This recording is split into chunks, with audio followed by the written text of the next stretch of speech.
সকালে খুব তাড়াতাড়ি ঘুম থেকে উঠে গেছিলাম, উত্তেজনা এবং নার্ভাসের সাথে দুটোই একসাথে কাজ করছিল।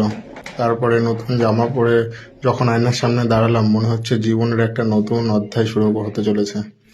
ব্যাংকে পৌঁছে দেখি চারপাশে সবাই খুব ব্যস্ত। প্রথমে একটু ভয় লাগছিল, সব কিছু নতুন, কাউকে ঠিক মতন চিনি না, জানি না। ম্যানেজার স্যার আমাকে স্বাগত জানালেন এবং কিছু বেসিক নির্দেশ দিলেন।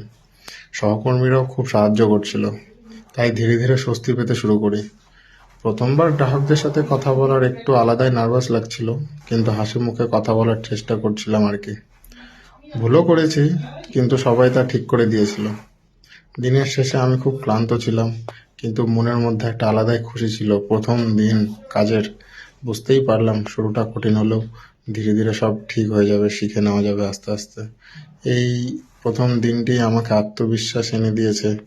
তারপরে আর কি, তারপরে এই রেডি হচ্ছি। রেডি হতে হতে সকালের ব্রেকফাস্টের টাইম হয়ে গেল। তারপর একটু ছোলা বাদাম ভিজিয়ে রেখেছিলাম, সেটাই ব্রেকফাস্টে খেয়ে নিলাম। তারপর আর তেমন ভিডিও করা হয়নি। দুপুরে লাঞ্চটাই ভিডিও করেছি, ওটুকু সময় পেয়েছি।